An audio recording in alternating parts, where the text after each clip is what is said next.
Pessoal, poxa, eu estou aqui hoje com a honra de receber uma super mentora de diversos colegas meus, Marina Figueiredo, CEO da Health Business School.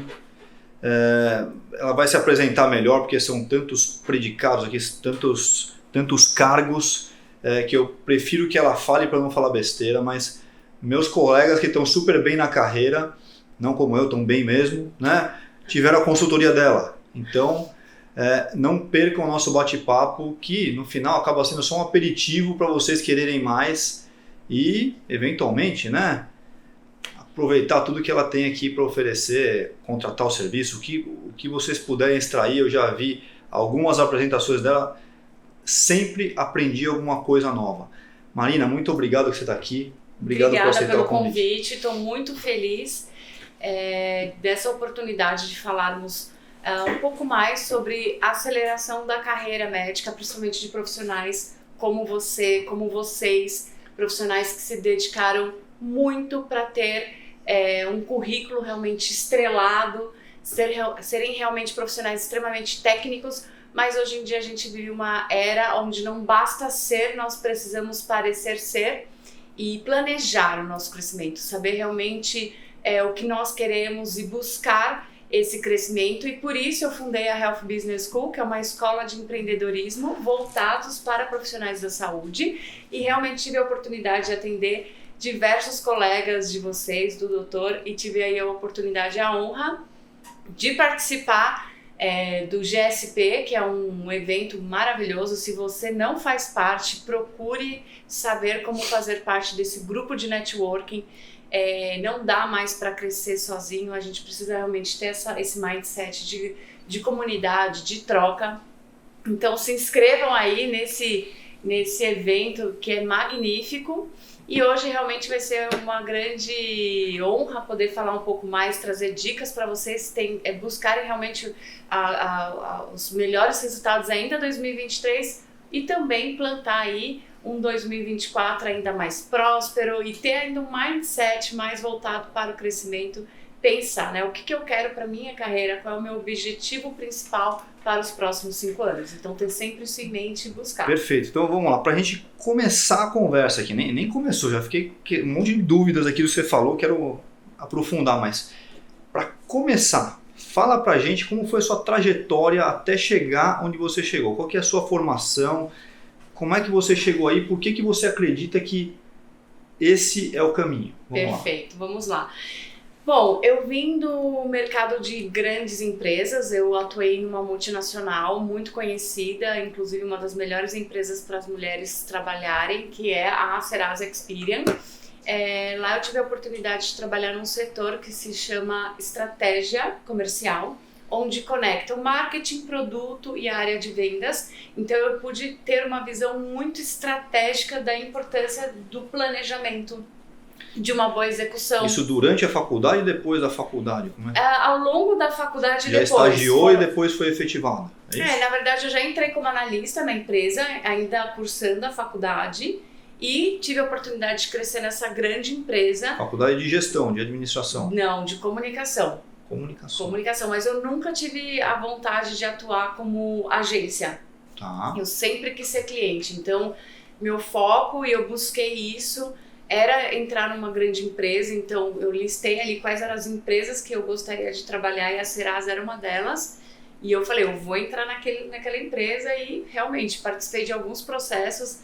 Para conseguir entrar na Serasa foram mais de 7 etapas, e quando eu consegui eu falei, agora eu vou chegar na área que eu quero. Então eu acho que isso, sem dúvida nenhuma, é um fator muito importante, você ter o foco. E ali você era empregada? Era empregada. Então, quando foi a mudança de falar, não, beleza, já aprendi o suficiente, agora eu quero mudar de setor, mudar para o outro lado da chave aí. O que acontece? Atualmente, hoje já existe até faculdade de empreendedorismo. Eu mesma criei uma escola de empreendedorismo, mas dentro da minha formação, assim como de muitos de nós, o empreender no Brasil é algo novo, é algo recente. Então eu fui educada na minha faculdade e até dentro da minha família a ser a melhor colaboradora de alguma empresa. Então quando eu me desligo da Serasa Experian, eu busquei alguns contatos, fiz minha rede de networking para tentar me recolocar dentro desse universo, que era o que eu gostaria. E nessa oportunidade eu conheci um médico. Tá bom. A minha amiga que me conectou com esse médico, ela falou, olha, esse médico ele tem uma rede de networking muito grande, acho que vale a pena você se conectar para ele, de repente, conectar... Te abrir portas. E quando eu me conectei com esse médico, eu falei, como que eu vou explicar o que faz um estrategista de marketing para esse profissional? E ele me convidou para bater um papo com ele no consultório dele. E aí, tradicionalmente, ele me deixou esperando pelo menos 3 horas ali ao longo da agenda dele. Ó, já ganhei pontos, hein? Ele foi eu que atrasei. E aí, nesse meio tempo, eu fui fazer uma análise de ambiente digital, eu analisei como a secretária dele se comunicava com os pacientes que chegavam, que agendavam. Eu fiz toda uma jornada do paciente para tentar explicar um pouco do que o estrategista fazia. E aí, quando eu cheguei para bater esse papo com o médico, ele falou, me fala um pouco do que você faz, o que você está buscando. E aí eu expliquei, eu falei, olha, estrategista de marketing, ele vai ter um olhar 360 para o seu negócio.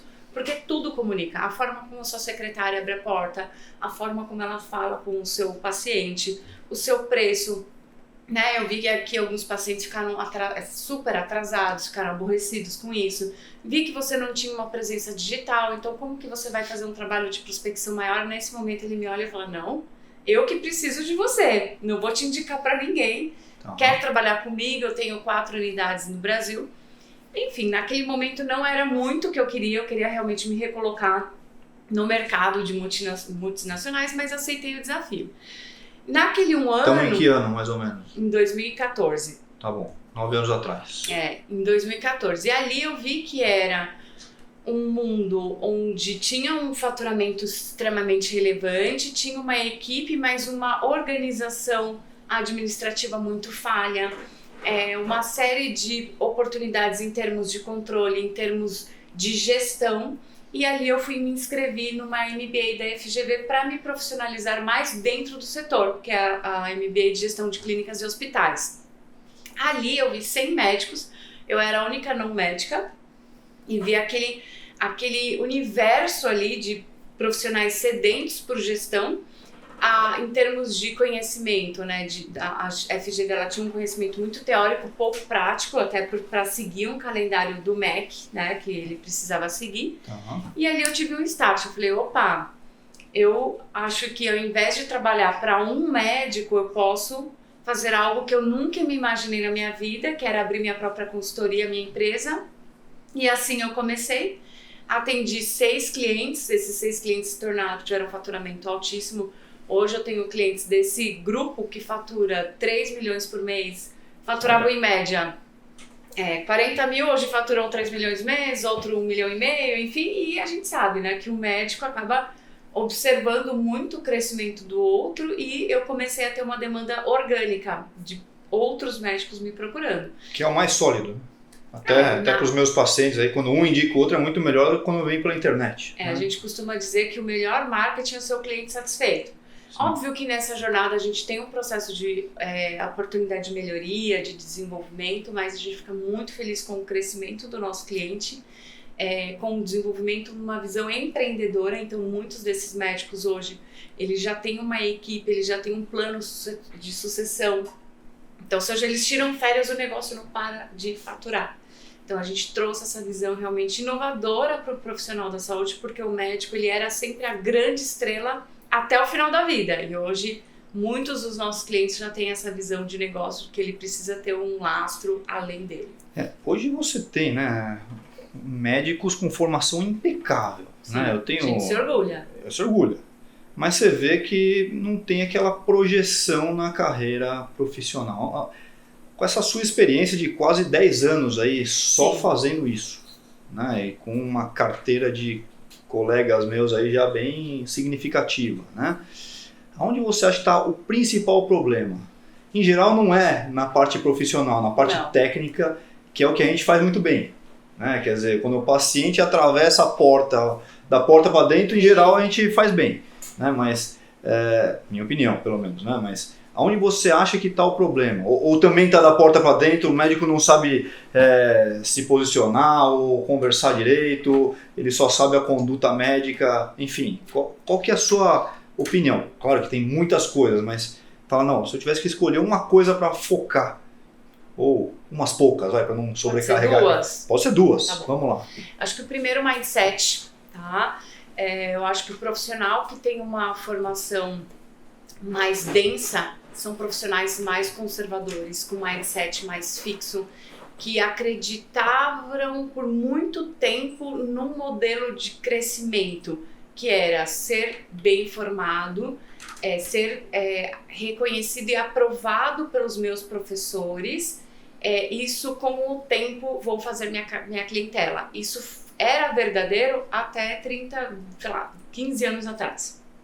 Era assim que o médico se destacava. Então posso trazer aqui para vocês, por exemplo, exemplos de especialidades que até 15 anos atrás não existia, por exemplo, reprodução assistida, não se tinha esse volume de médicos independentes como se tem hoje, por conta da questão da comunicação. Então, é o mindset do conservadorismo, então muito tempo se preocupar o que o meu professor vai falar sobre eu estar também no ambiente digital. Você está falando da formação técnica e não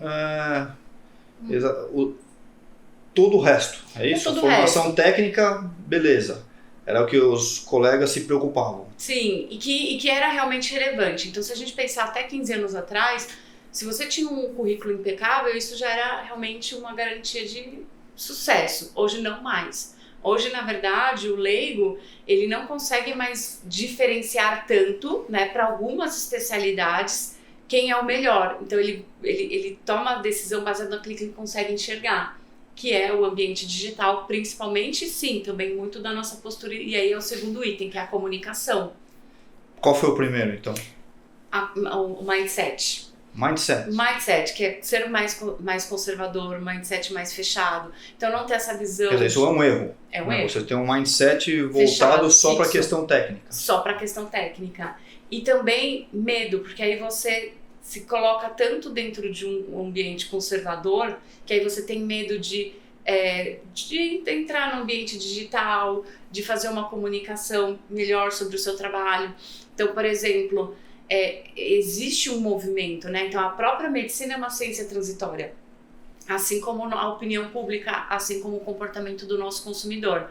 E agora a gente está aqui em setembro de 2023, a mudança, né, extremamente relevante que o CFM considerou na publicidade médica, e aí tudo que se criticava agora se tornou algo que é aceito, que é aprovado.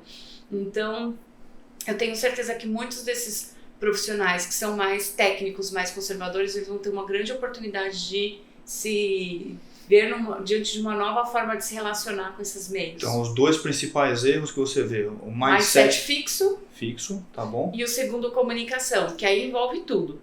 A forma como você se veste, a forma como você se posiciona, a forma como você fala, a forma como você se apresenta nos ambientes digitais, a forma como você realmente cuida da comunicação sua e da sua empresa.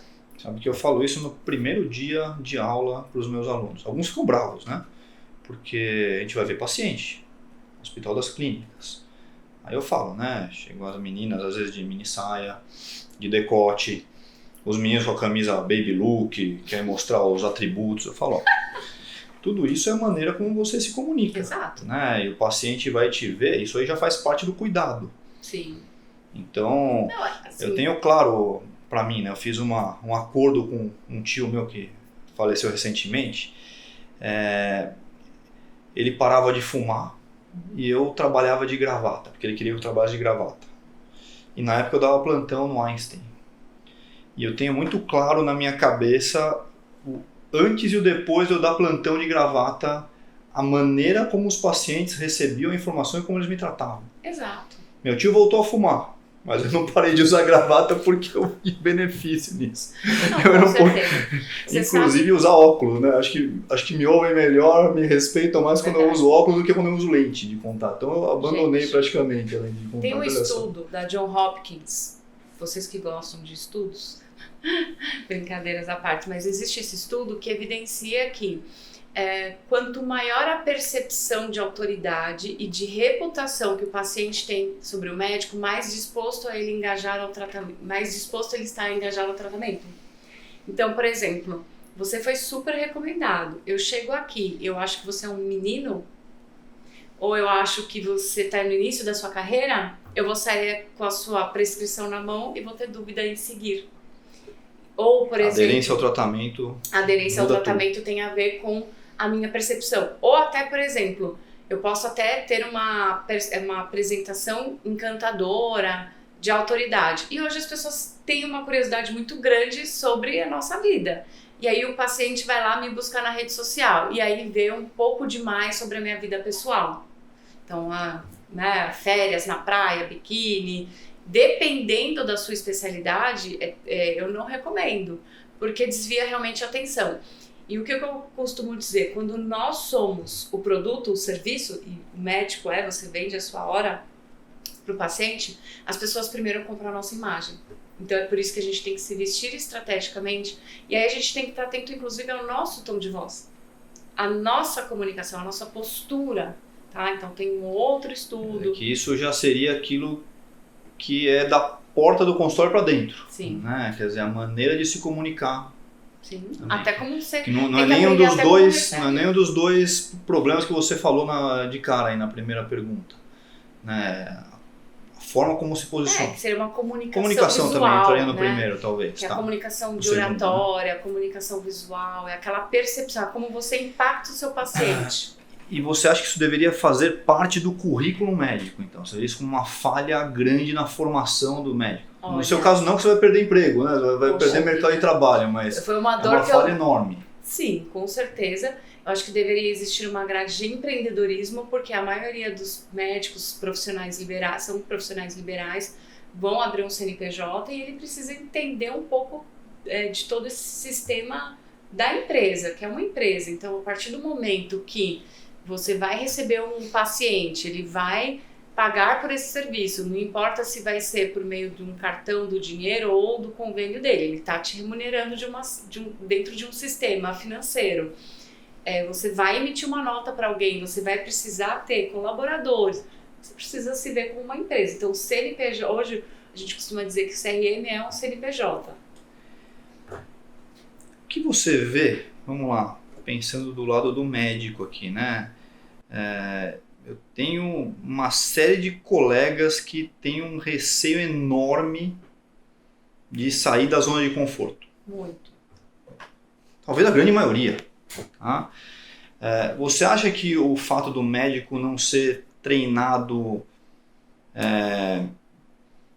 em que quesito que faz com que ele não saia dessa condição? Né? O que você vê de mais falho e que gera maior frustração? Porque eu vejo eles como empregados e ficam reclamando do patrão, ou do hospital, ou de onde está.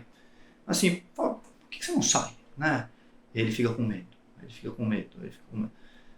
O que você acha que está puxando o freio de mão dos meus colegas médicos? Você já respondeu a pergunta, que é medo. Medo está atrelado à insegurança.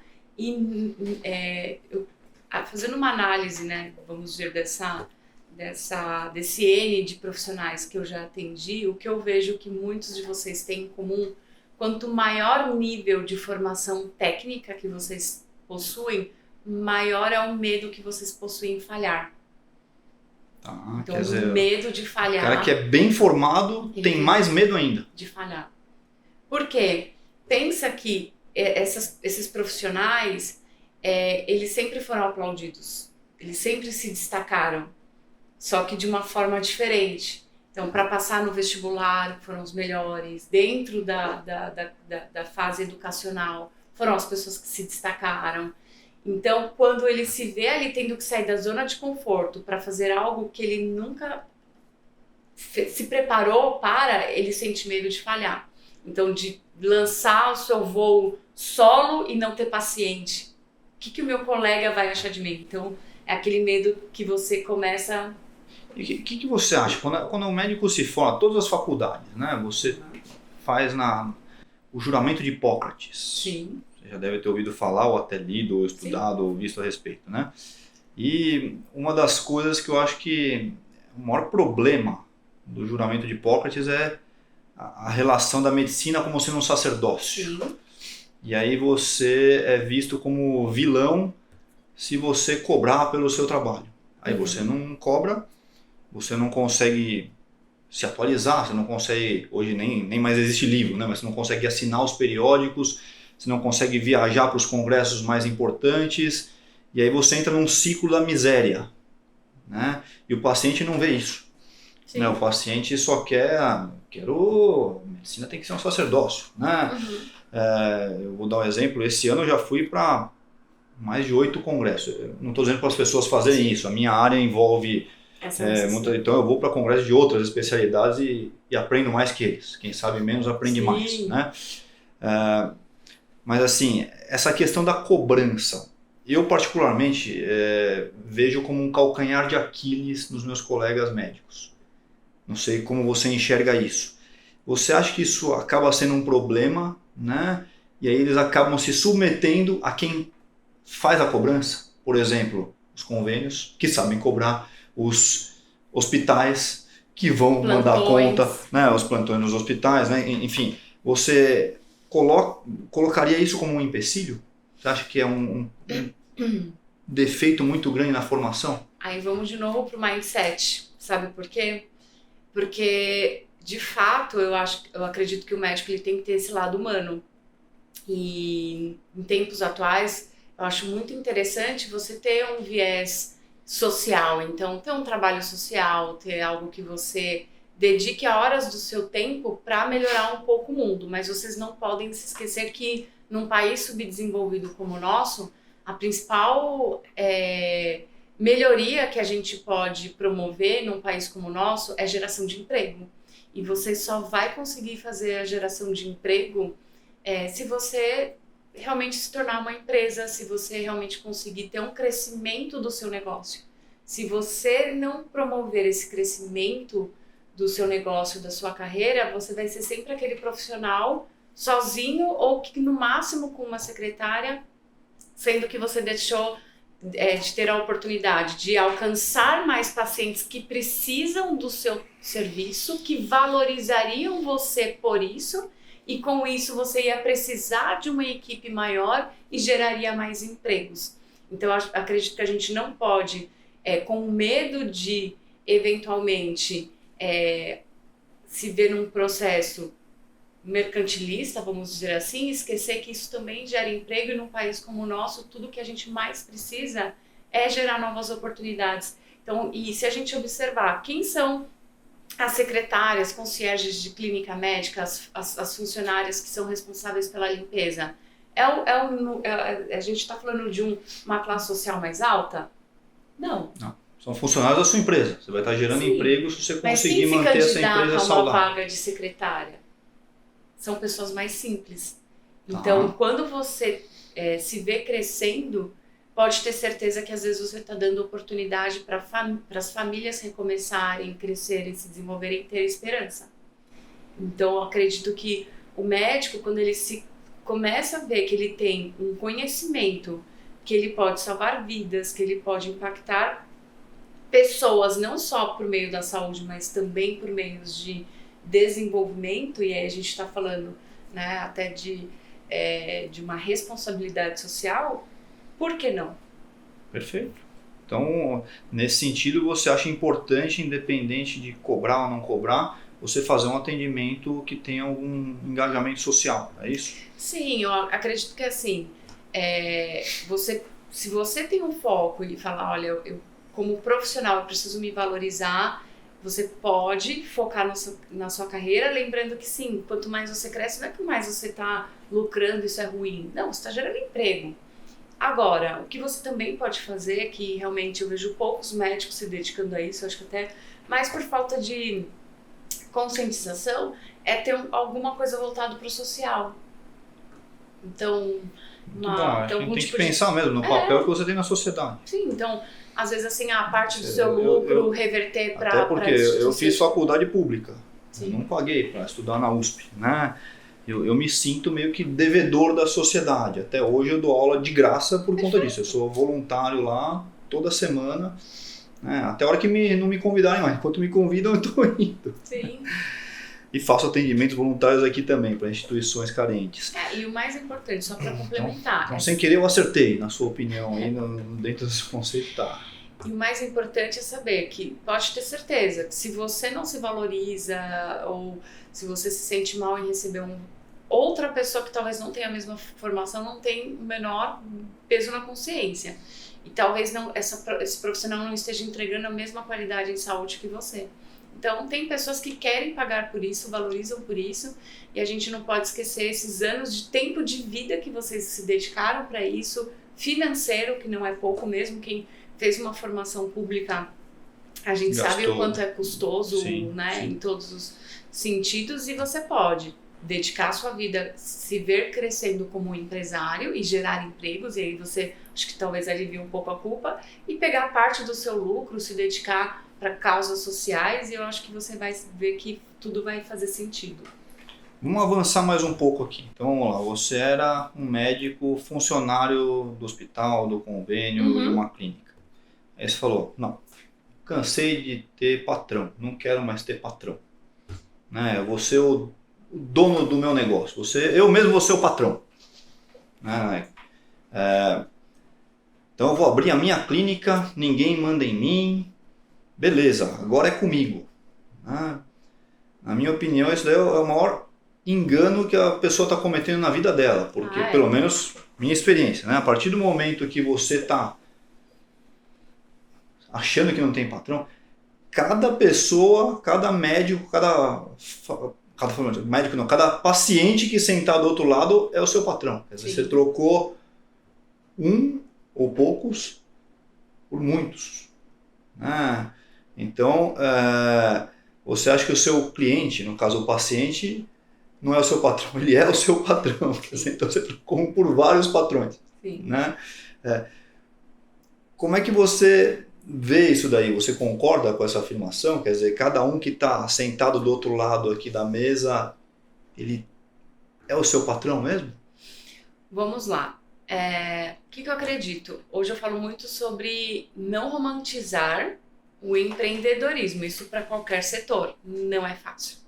Não é fácil empreender no Brasil por diversos fatores, né? A carga tributária, relações trabalhistas, a forma como, o quanto é difícil, né, a gente ter todo esse peso estrutural de gestão, a gente não tem nenhum tipo de suporte.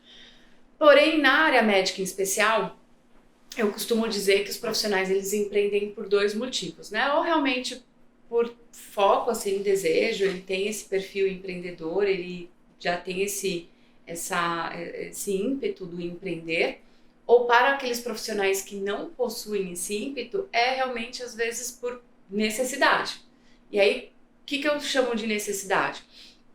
Às vezes um profissional que está dentro de uma clínica e que não tem tanta oportunidade de crescimento, ou que as relações não estão tão justas para que faça com que aquele profissional se mantenha ali naquele espaço. Agora, quando a gente observa em outros tipos de trabalho, a gente precisa entender qual difícil a gente quer escolher. Que eu acho que é muito o que você trouxe aqui. Eu acho que a questão, tudo é possível. O importante é a gente ter nesse processo um autoconhecimento, entender o quanto também a gente é responsável pelas nossas escolhas, pelo que eu vivo no meu dia a dia. Então, se o ambiente ele não está tão positivo, mas quanto que eu contribuo para que ele se torne positivo? Se o meu trabalho não é prazeroso, o que eu posso fazer para que ele seja prazeroso? Se eu não estou sendo bem remunerado, o que eu tenho que desenvolver ou quais são as características que eu devo buscar para alcançar um trabalho com uma remuneração melhor? Mas empreender é algo que pode trazer vamos dizer assim, uma falsa sensação de liberdade. É uma falsa sensação porque, de fato, você tem, porém as responsabilidades são tão maiores. Exatamente. Que você acaba se dedicando e trabalhando muito mais, né? Hoje eu trabalho 24/7, porque inclusive eu sonho colorido Não sei se é a melatonina que eu tomo que estimula. E aí o problema do dia fica, eu acordo, enfim, eu não gosto de sonhar, mas eu sonho também. Então, eu estou disponível para os meus clientes, a gente tem que entender, e quando não é para o meu cliente, é para o meu colaborador, quando não é para o meu colaborador, é para o meu parceiro. Então é algo que eu acredito que a grande maioria dos médicos que empreenderam, dos empreendedores e CEOs também, a gente tem estudos, estão a nível de burnout. Sim. E você atribui isso a quê? Sua opinião? Eu acredito que um processo de comparação, de cobrança, de pressão, não, como eu disse, não é fácil empreender no Brasil. Então são muitas questões onde o empreendedor ele é colocado numa situação de muita... como se ele fosse um monstro, né? Ele não é o salvador da pátria, ele é ali né? Então tem um explorador. Um explorador, né? Mas a questão não é nem essa, eu acho que assim, é você realmente se comprometer com muitas coisas. Quando a gente pensa assim, pessoas como nós nos tornamos empreendedores, nós somos pessoas físicas tentando se transformar em pessoas jurídicas. Então, você não tem ali um suporte jurídico, né, igual uma empresa que inicia com todos os investimentos. Você não tem o melhor gestão, o melhor marketing. Então, você começa fazendo um pouquinho de tudo, além do que você já era bom. Então, o médico ele tem que ser médico e agora tem que ter um olhar para o marketing, tem que ter um olhar para o jurídico, ele tem que ter um olhar para a parte de gestão, para a parte de atendimento. E isso desgasta um pouco, até que você consiga ter um bom faturamento para ir contratando as pessoas certas nos lugares corretos. É uma jornada cansativa, mas é uma jornada próspera para quem realmente veste esse chapéu e vai buscar, e também muito gratificante, porque é muito legal você ver o quanto que você construiu, tudo que você superou, essa expertise que você adquire, algo que ninguém vai te tirar. Então, assim, eu acho que os dois lados têm o seu ganho. Você recomenda para os médicos que você atende, né? Você recomenda que eles compartilhem o WhatsApp com os pacientes? Você recomenda que todos eles tenham esse vínculo próximo? Claro, né? Não gosto de generalizar, mas o que você recomenda em relação a isso? Eu particularmente, todos os meus pacientes têm linha direta comigo. Já abracei essa causa faz tempo e estou numa boa. Mas eu vejo muitos colegas sobrecarregadíssimos com isso e muitos entram em burnout por causa disso. Sim. Né? Porque é um teleatendimento, gente, é uma teleconsulta. Exatamente.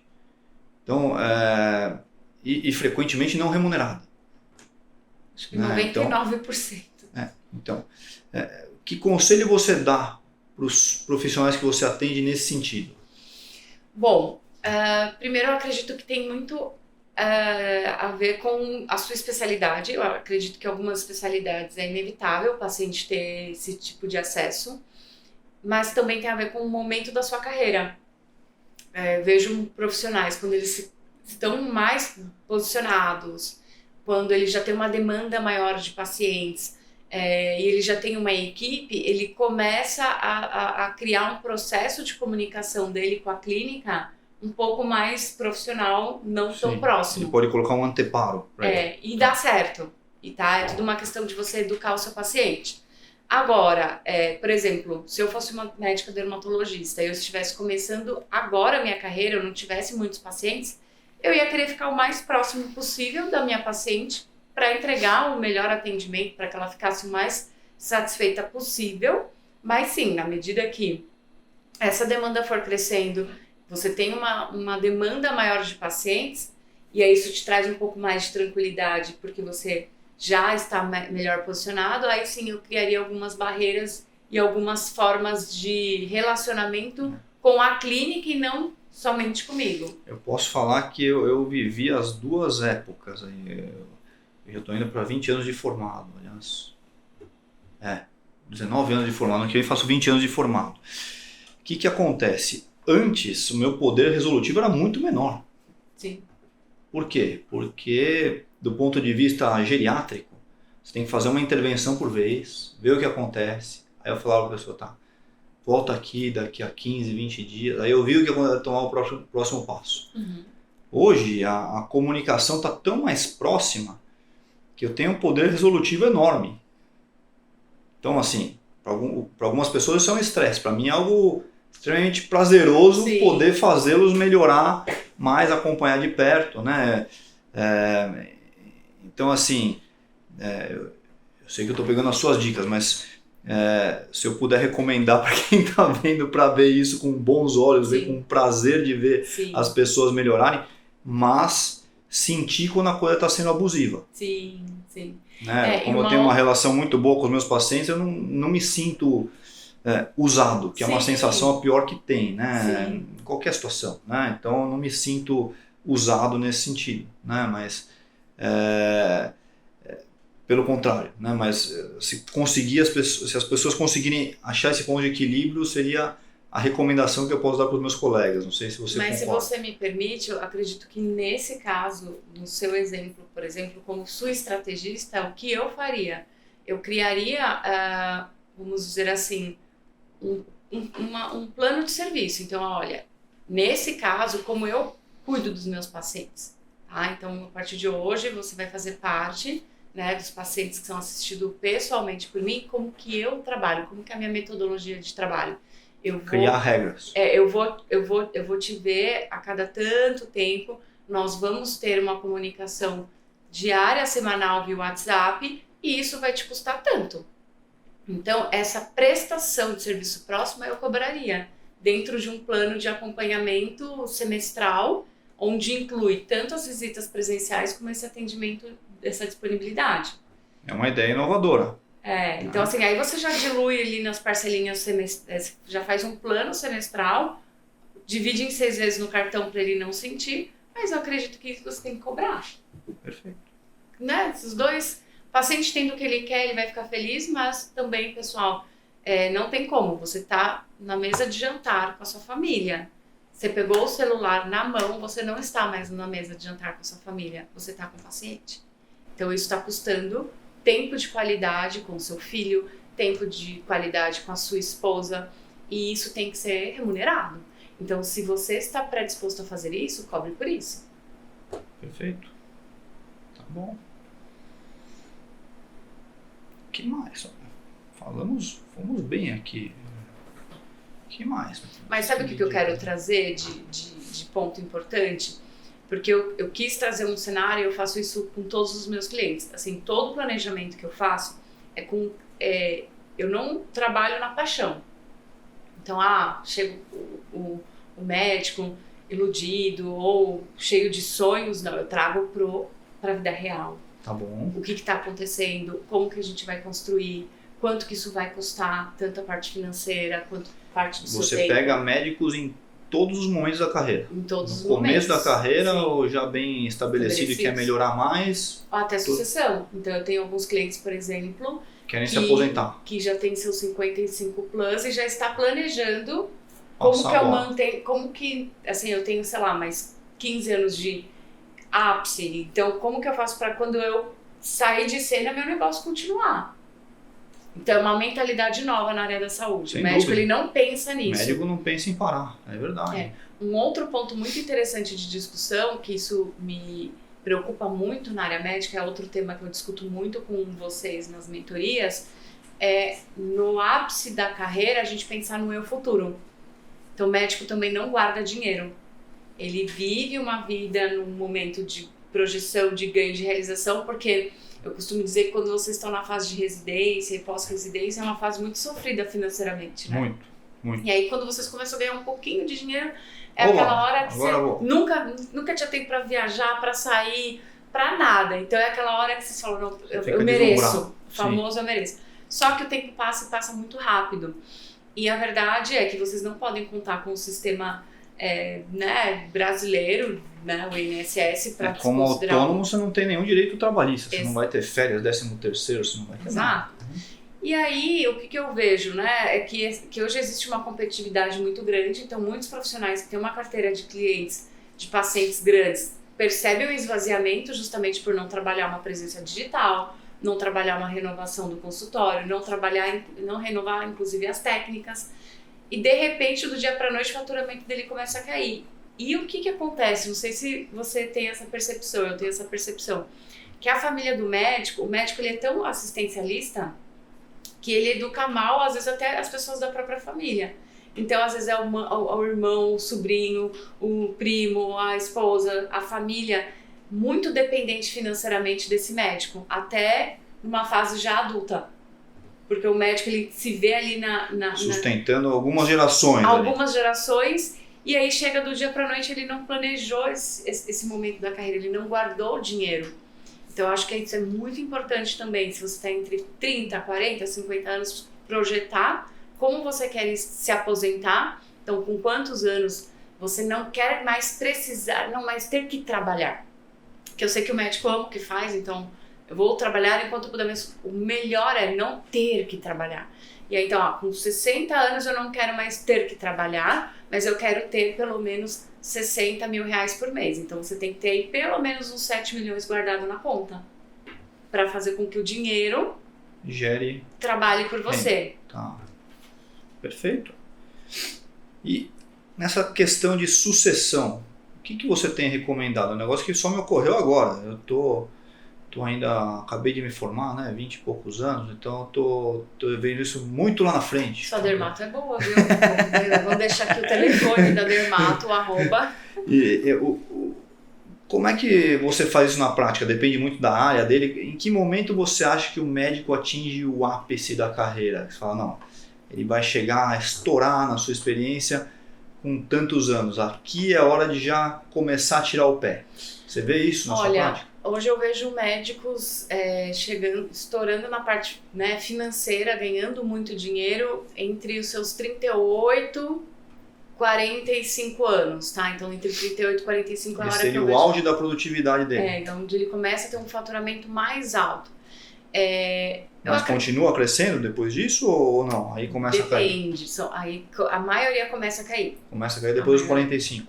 Eu acho que 50. 50. Tá. 50 plus. Poxa.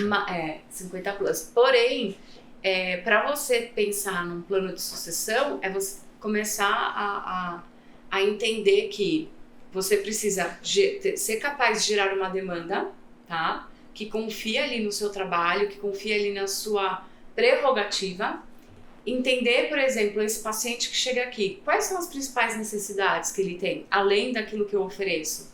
De repente, trazer esses médicos parceiros ou não médicos que possam oferecer serviços complementares a esse paciente. Pensar nesse sistema de gestão que consiga permear entre todos esses profissionais, ou até mesmo dentro da sua especialidade, começar a formar profissionais que vão atender uma demanda que vem de transbordo. Então, o grande segredo que é o grande chave de diferenciação, que é a demanda, que são os pacientes, que é o marketing. Então, hoje o médico ele se forma, ele só pensa, né, o médico, né, que tem um perfil mais acadêmico, ele só pensa em qual é o próximo curso que ele vai fazer, mas ele não pensa como que eu atraio o paciente que tem essa queixa. E aí, hoje em dia, existe um mercado extremamente competitivo, sim, e se ele não tem essa preocupação em termos de como eu vou prospectar, então vou fazer um networking.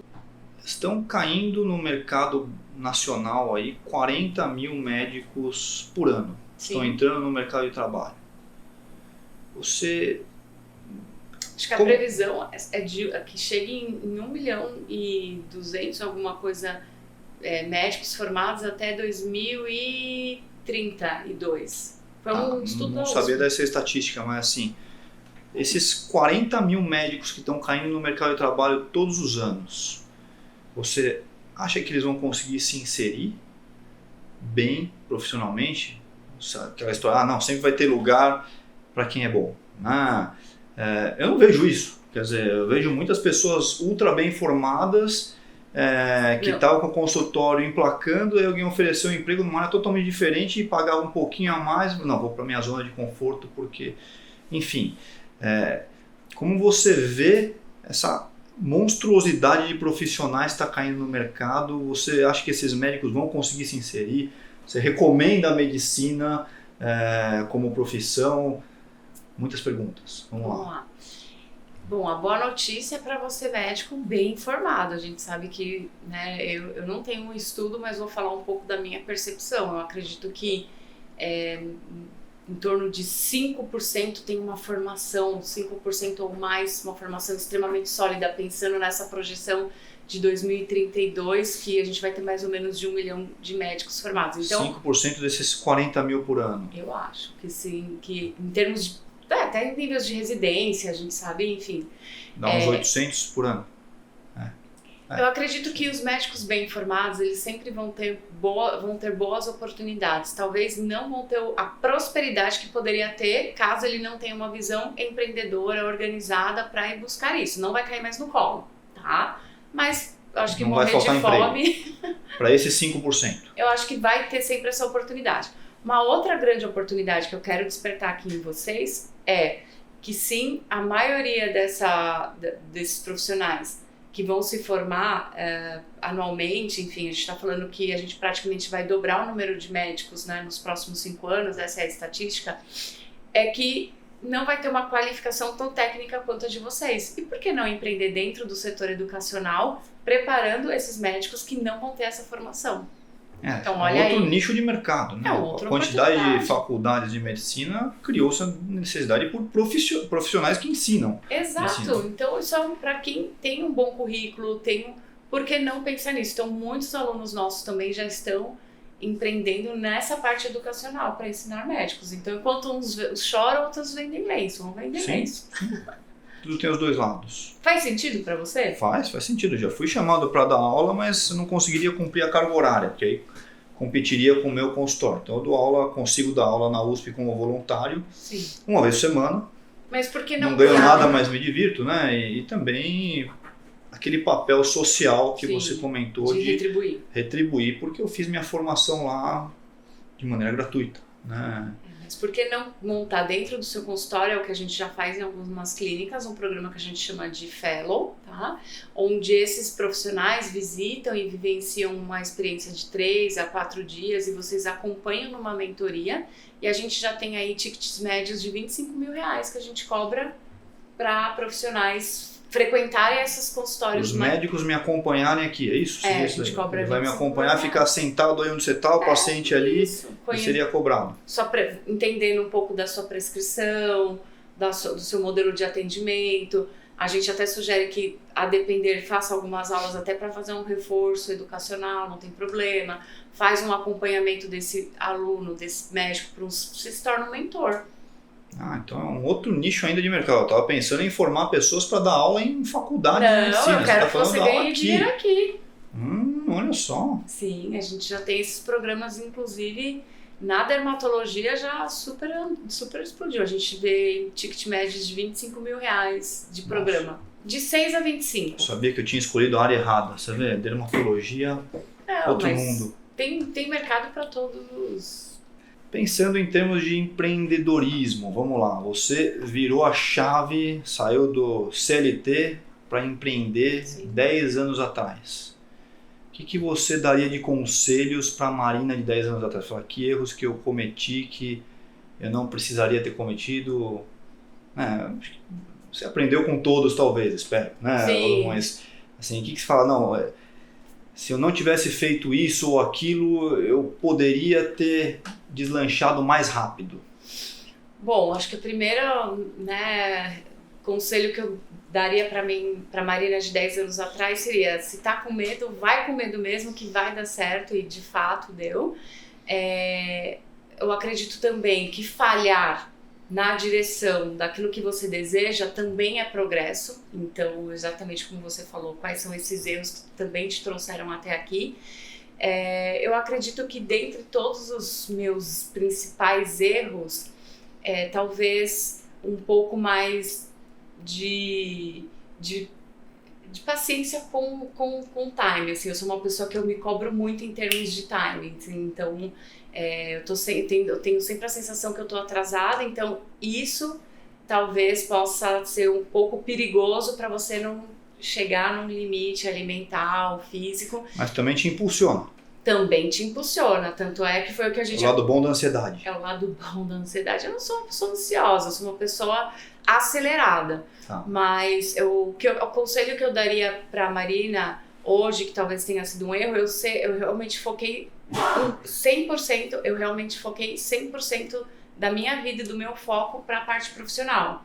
Tanto é que hoje eu tô com 37 anos de idade, sou mulher, eu tenho uma limitação em termos reprodutivos, né? A gente sabe que o relógio biológico da mulher, ele tem uma limitação, mas hoje eu já tenho uma atenção para a vida pessoal que tem uma relevância na minha vida tão importante quanto a parte profissional.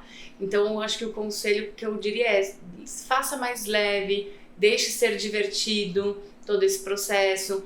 Quando eu falo se cobre menos, é muito mais no sentido de pressão, frustração, decepção com as pessoas. Hoje eu me decepciono muito menos, mas não é que os problemas não acontecem, é a forma como eu encaro o problema. Eu acredito que a forma é a sabedoria, né, chegando junto com a idade. Então, dar importância à saúde, à família, à vida pessoal e fazer desse processo tão difícil leve e divertido. Tem algo que você realmente se arrepende? Algo que eu me arrependo? Não. Que eu me lembre, não. E para um médico que quer ir para essa área de empreender, posso te pedir 3 conselhos? Sim. Vamos lá. Primeiro, resiliência, tá? Vai precisar de resiliência para aprender, desaprender, reaprender coisas que você já sabia ou que vai precisar aprender, até no trato com pessoas. A gente só cresce com pessoas, esse, sem dúvida nenhuma, é o maior desafio. Dica número 2, inovação. Então, ter uma mentalidade aberta para o novo. Então, não ficar só julgando, olhando o que o outro está fazendo e tentando aprender algo novo todos os dias e colocar em prática. Isso não só em termos de medicina, mas em termos de comunicação, relacionamento, enfim, todos os aspectos. E, por fim, autoconfiança. Confiar no seu taco. Eu nunca conheci um pessimista e uma pessoa reclamona bem-sucedida. Então, se você é uma pessoa autoconfiante, se você é uma pessoa positiva, já é com certeza metade do caminho andado para você ter sucesso e prosperidade. Você já conheceu uma pessoa pessimista bem-sucedida? Não, eu conheci uma que se mostrava pessimista depois de ficar bem-sucedida, mas então tá bom, aí fica talvez fácil. na época, não. E que dica prática você daria para os profissionais saírem da zona de conforto? Tá, metas. Não crie limites, crie metas. Então, se você... Tudo aquilo que a gente coloca atenção cresce.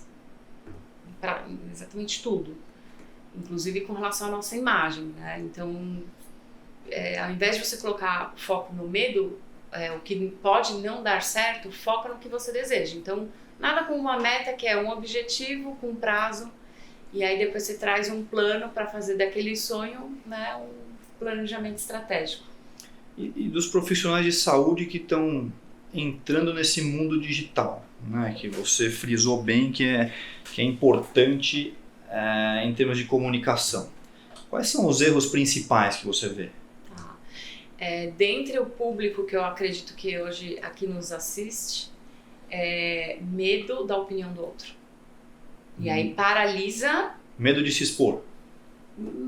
Medo de se expor e medo do que o outro vai falar dele, né? O colega, o professor, enfim, esse medo de ser aceito, essa necessidade de ser aceito por um público que não é o alvo da sua comunicação, porque uma coisa é você se importar o que o paciente vai pensar, que sim, aquele conteúdo é direcionado para o paciente. Outra coisa é, se eu postar isso, o que o meu colega vai pensar, o que o meu preceptor vai pensar, o que o meu professor vai pensar. Aí você paralisa. E aí você perde a oportunidade de dialogar com o seu paciente, de trazer informação de qualidade para o seu paciente, e muitas vezes eu vejo muita comunicação levando o paciente ao erro e por ausência de qualidade de conteúdo no ambiente digital. Então, veja como uma responsabilidade. Perfeito.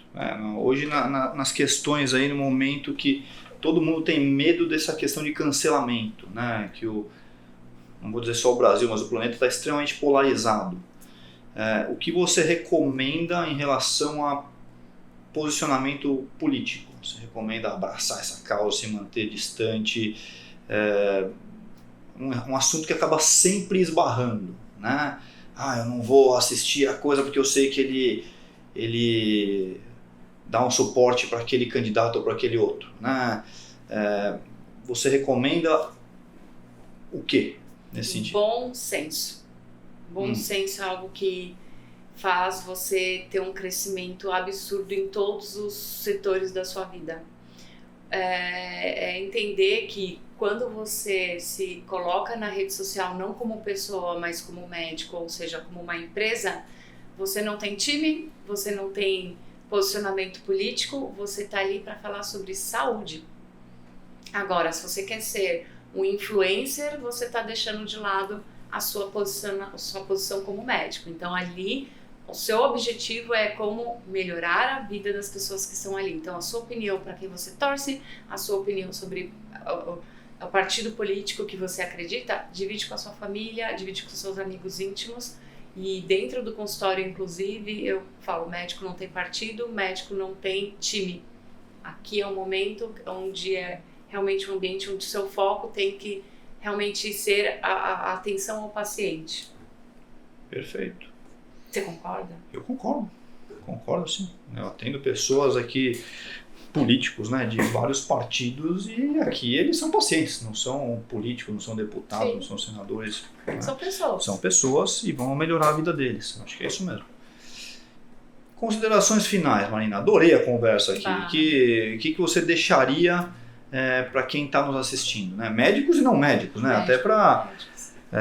hoje todo mundo conhece algum médico, né? Vai falar, poxa, vê lá conversa com a Marina que você pode melhorar a sua vida e falar pro amigo médico. Né? Bom, eu acredito que nós somos as nossas escolhas. Então, se você está feliz com o que você está vivendo em termos de saúde, bem-estar, estilo de vida, com relação à sua família, com a sua vida pessoal e da parte profissional, parabéns, você está no caminho certo.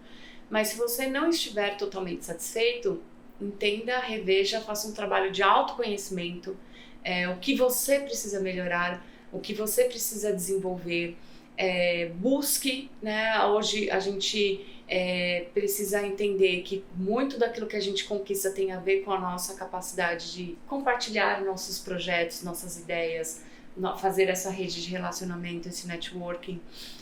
Tenha metas, tenha realmente uma visão do que você quer para sua carreira. Você é a única pessoa responsável pela sua carreira, seja dentro de uma instituição, seja trabalhando em parceria ou empreendendo. Eu acredito que qualquer modelo, muitos me perguntam assim, o que é sucesso ou o que é felicidade? Para mim, sucesso é você estar em equilíbrio e satisfeito com as suas conquistas, com aquilo que você faz. Então, se você tem um horário para entrar, um horário para sair, mas você está feliz com as suas conquistas financeiras e com o seu estilo de vida, para mim você é uma pessoa muito bem-sucedida. Se você você empreendeu, tem o seu negócio, tem uma série de problemas diferentes de quem tem aí um compromisso CLT, mas trabalha de domingo a domingo, mas você é feliz e realizado, você também tem sucesso. Então saiba primeiro o que você quer, saiba que o que você está vivendo hoje são consequências das suas escolhas, mas a boa notícia é que independente da sua idade, da sua posição, você pode se reinventar, você pode buscar e reinventar o seu crescimento, buscar a sua prosperidade merecida, que eu acredito sim, eu sou defensora que o médico tem que ser rico, tem que ser milionário, tem que conquistar esse dinheiro e que também traga desse crescimento, né, geração de emprego, trabalhos sociais. Então acho que quanto mais você cresce... a vida de todos, né? De todos. Contribuir para o planeta. É o que eu acredito também. Puxa, muito obrigado, Marina. Eu que agradeço. Adorei aqui, gostei muito da conversa e tô quase me inscrevendo já pro seu... Quase não, tem um cupom de desconto. Eu falo quase porque eu não mando muita coisa. Além de esposa, eu tenho 3 filhas, nem no controle remoto da casa. Então eu tenho bênção pra tudo. Mas, enfim. Vai ser super bem-vindo. Beleza, muito obrigado. Eu que agradeço, pessoal.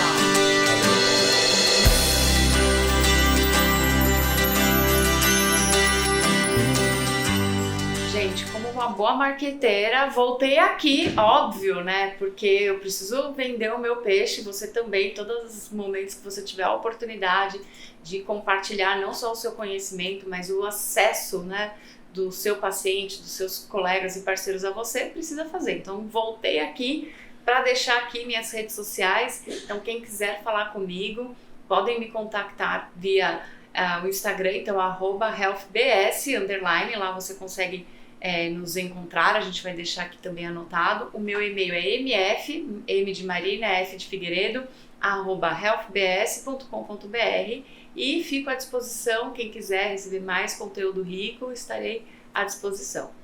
Beleza, pessoal, sigam-nos, acompanhem-nos, muita coisa de qualidade aí para vocês, tá bom? Um abraço.